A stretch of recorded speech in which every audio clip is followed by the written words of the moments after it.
आज अंतर्राष्ट्रीय श्रमिक दिवस है। छत्तीसगढ़ में मुख्यमंत्री मितान योजना का शुभारंभ।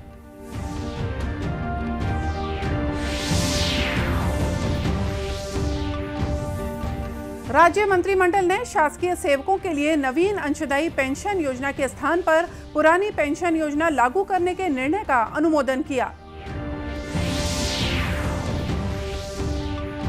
पहली बार जीएसटी संग्रह ने 1,50,000 करोड़ रुपए के आंकड़े को किया पार।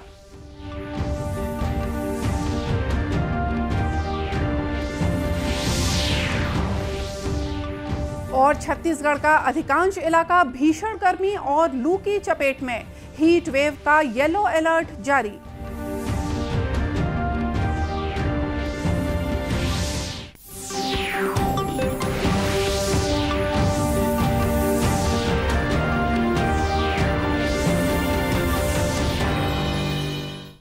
नमस्कार, आप देख रहे हैं दूरदर्शन समाचार। मैं हूं मोनिका शर्मा और आइए अब देखते हैं समाचार विस्तार से। आज अंतर्राष्ट्रीय श्रमिक दिवस है। यह दिवस पूरे विश्व में श्रमिकों के योगदान को सम्मान देने के लिए मनाया जाता है। इसे मई दिवस के रूप में भी जाना जाता है। इस दिन को मनाने का उद्देश्य पूरे विश्व में आर्थिक और सामाजिक अधिकारों को प्राप्त करने में श्रमिकों के समर्पण के प्रति आभार व्यक्त करना है। इस अवसर पर फरीदाबाद में आयोजित कार्यक्रम में केंद्रीय श्रम रोजगार मंत्री भूपेंद्र सिंह यादव ने कहा कि समाज के हर तबके में महिलाओं का स्वस्थ होना जरूरी है। उन्होंने कहा कि महिलाओं के स्वस्थ रहने से परिवार के प्रत्येक सदस्य का विकास बेहतर तरीके से होता है। उन्होंने कहा कि श्रमिक महिलाओं में अनीमिया की समस्या देखने को मिलती है। इस समस्या से छुटकारा दिलाने के लिए अब महिला और औद्योगिक श्रमिकों के लिए स्वास्थ्य जांच शिविर का आयोजन किया जाएगा। समाज के गरीब वर्ग में भी जो महिलाएं काम करती हैं, अगर एनीमिया की समस्या होगी तो उसके कारण चिड़चिड़ापन भी आएगा, तनाव भी आएगा, थकान भी आएगी और अगर चिड़चिड़ापन आएगा तो असर फिर बच्चों पर भी पड़े। और इसलिए स्वस्थ बालक होने के लिए महिला का स्वस्थ होना जरूरी है। और इस श्रम विभाग ने 8 मार्च को महिला दिवस में हमारी महिला बाल कल्याण मंत्री स्मृति जी आई थी, उनके नेतृत्व में एक कार्यक्रम शुरू किया और पायलट के तौर पर शुरू किया कि पहले हम ईंट भट्टा क्षेत्र में काम करने वाली और बीड़ी क्षेत्र में काम करने वाली महिलाओं का प्रायोगिक तौर पर 6 महीने तक एक परीक्षण करेंगे।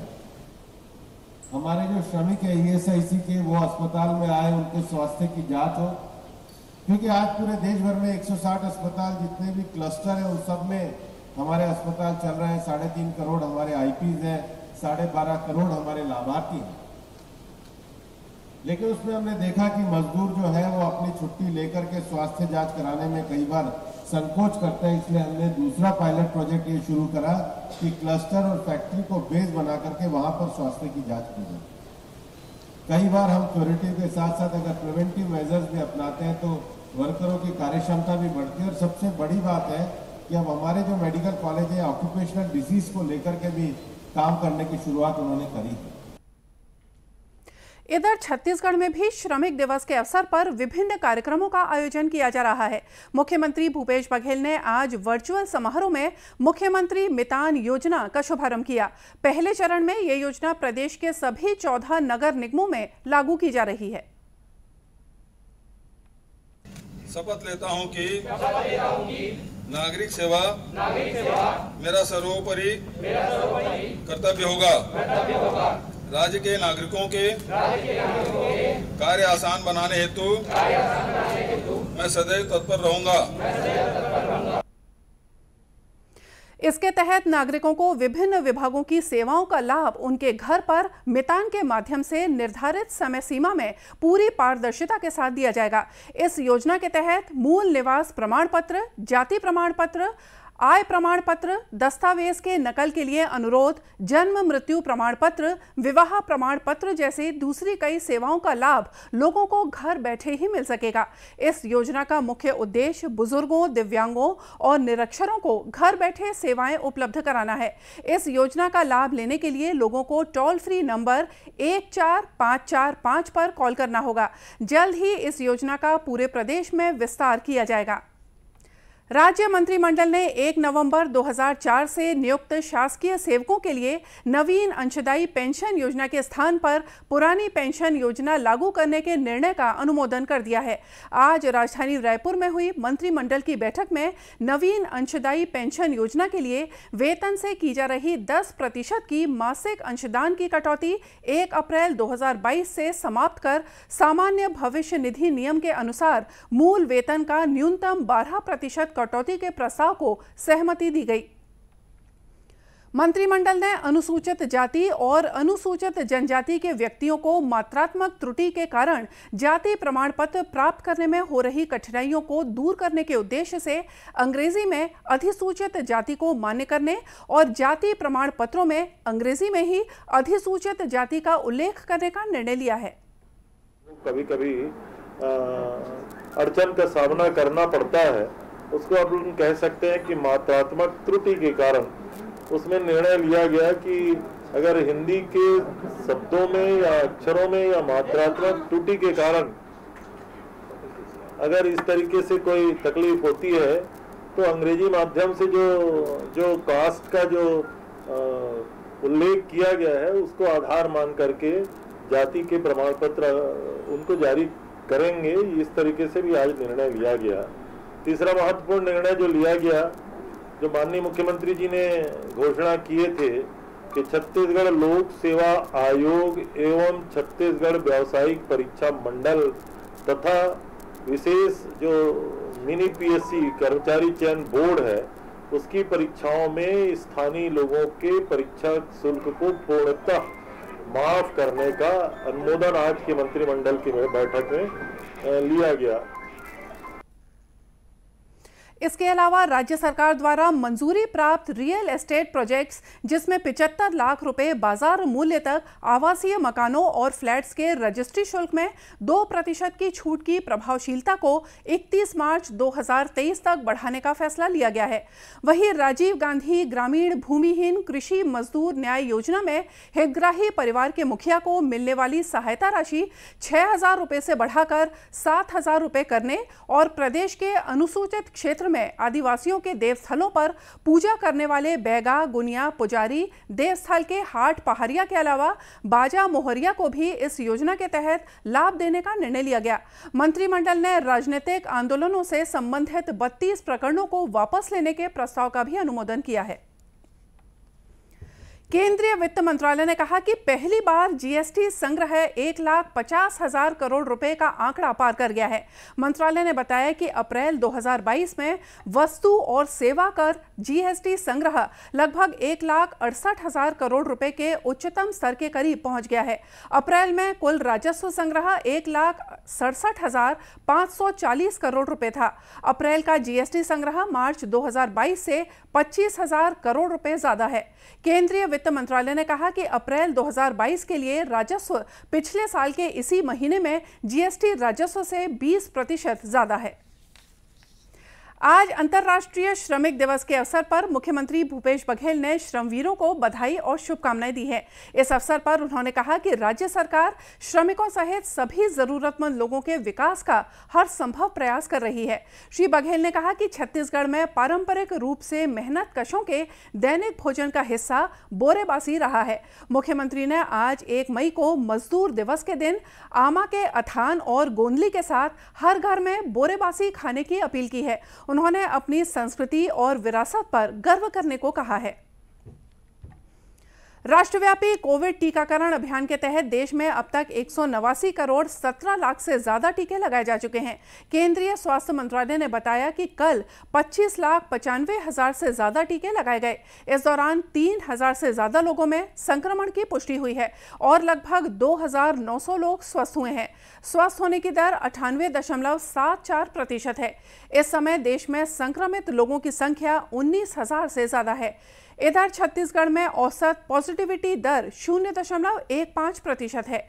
प्रदेश में पिछले 24 घंटों के दौरान 5 नए मरीज पाए गए हैं। इन्हें मिलाकर प्रदेश में अब तक 11,52,000 से ज्यादा कोरोना संक्रमितों की पहचान हो चुकी है।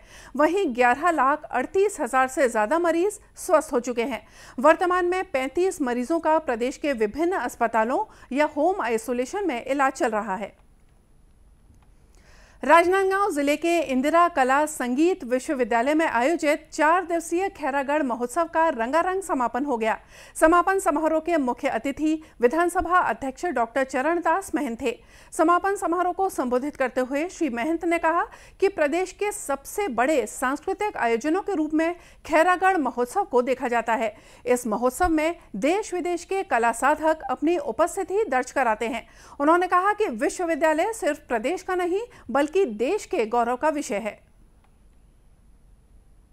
मुझे इस बात की खुशी है कि इंदिरा जी ने जो आप सबको, यहाँ के पुराने नागरिकों को जो उत्तरदायित्व सौंपा था उसे आपने बखूबी निर्वहन करने का कहिए, बखूबी निभाने का कहिए प्रयास किया है और भारत के श्रेष्ठ सांस्कृतिक साधना केंद्र में से आप एक महत्वपूर्ण साधना केंद्र है। कार्यक्रम में कुलपति ममता चंद्राकर ने राजा रानी के दानशीलता को नमन करते हुए विश्वविद्यालय के संबंध में जानकारी दी।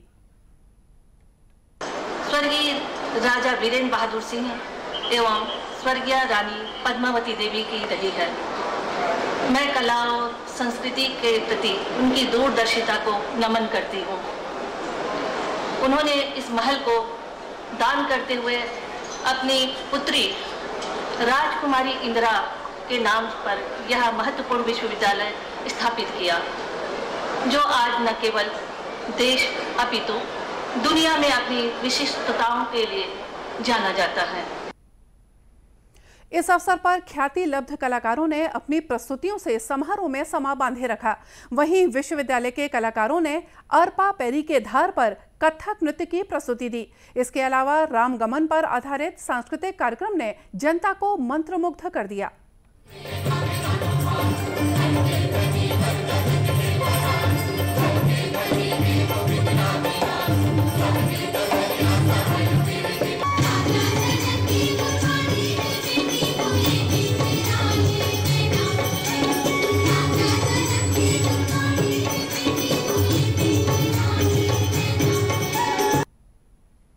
आपको बता दें कि खैरागढ़ महोत्सव का शुभारंभ बीती 27 अप्रैल को हुआ था। जन चौपाल में कलेक्टर की पहल से बीमार बच्ची को जल्द इलाज मिलने से लोगों में प्रशासन के प्रति विश्वास बढ़ा है।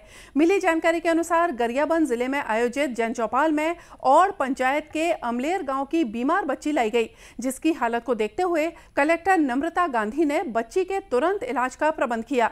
वहीं बच्ची के परिवार का राशन कार्ड भी फौरन बनाकर उन्हें हाथों हाथ सौंपा गया। इस संबंध में खाद्य अधिकारी जे नायक ने बताया कि कलेक्टर के निर्देश पर प्रभावित परिवार को फौरन राशन कार्ड मुहैया कराया गया है। कमार आवेदिका थी, उसको हमने टेलीफोनिक जानकारी ली है और कलेक्टर मैडम के निर्देश पे तत्काल विद इन ए मिनट आप राशन कार्ड उसको पात्रता के अनुसार अंत्योदय राशन कार्ड जारी करके दे दिया गया है। वहीं जिले के मुख्य चिकित्सा और स्वास्थ्य अधिकारी डॉक्टर नेत्राम ने बताया कि बच्ची को चर्म रोग से संबंधित समस्या है, साथ ही बच्ची कुपोषित से भी ग्रसित है। कुपोषण है, साथ में उसको स्किन इन्फेक्शन भी है। उसको जो है हम कलेक्टर मैडम के निर्देश पर त्वरित उपचार करा रहे हैं एनआरसी में भर्ती करके। अब एनआरसी में भर्ती कराएंगे तो कम से कम 15 दिन तो रखेंगे, साथ में उसका चर्म रोग से संबंधित इलाज भी वहाँ हो जाएगा। गौरतलब है कि तत्काल राशन कार्ड बनने और बच्ची को जल्द इलाज मिलने से प्रभावित परिवार ने राहत की सांस ली है, साथ ही उनका प्रशासन के प्रति विश्वास और बढ़ा है। छत्तीसगढ़ का अधिकांश इलाका भीषण गर्मी और लू की चपेट में है। मौसम विभाग के मुताबिक मध्य प्रदेश से दक्षिण अंदरूनी कर्नाटक तक एक द्रोणिका बनी हुई है। इसके असर से लगातार तापमान बढ़ रहा है। मौसम विभाग से मिली जानकारी के अनुसार महासमुंद जिले में कल अब तक का सबसे ज्यादा तापमान 46.9 डिग्री सेल्सियस दर्ज किया गया। वहीं राजधानी रायपुर का तापमान 44.6 डिग्री सेल्सियस रहा। इधर बढ़ते हुए तापमान को देखते हुए प्रशासन ने हीट वेव का येलो अलर्ट जारी किया है। वहीं चिकित्सकों ने कहा है कि गर्मी में बहुत जरूरी होने पर ही लोग बाहर निकलें, साथ ही खुद को स्कार्फ से ढक लें और पानी पीकर ही धूप में निकलें। भीषण गर्मी को देखते हुए नगर निगम और स्वयंसेवी संगठनों द्वारा चौक चौराहों में प्याऊ की व्यवस्था की जा रही है। साथ ही कई शहरों में मवेशियों के लिए भी जल पात्र रखे जा रहे हैं। इधर भीषण गर्मी को देखते हुए बाजारों में कूलर, खस और मटके की मांग बढ़ गई है। और आइए अब देखते हैं कुछ खबरें जिलों से। कृषि मंत्री रविंद्र चौबे के प्रतिनिधि अविनाश चौबे बेमेतरा जिले के देवकर पहुंचे। यहां उन्होंने नहर, नाली, तटबंध और लाइनिंग कार्यों का भूमि पूजन किया। इसके अलावा श्री चौबे ने भोजेपारा, मोहगांव, बुधवारा, मोहतरा और सिंघनपुरी गांव में विभिन्न विकास कार्यों का लोकार्पण और भूमि पूजन किया। छत्तीसगढ़ में इन दिनों भीषण गर्मी पड़ रही है। इसके चलते जंगली क्षेत्रों में आग लगने की घटनाएं भी बढ़ रही हैं।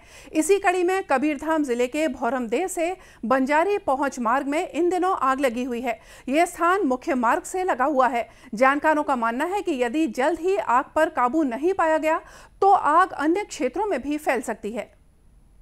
और इसी के साथ ये समाचार बुलेटिन यहीं समाप्त हुआ। नमस्कार।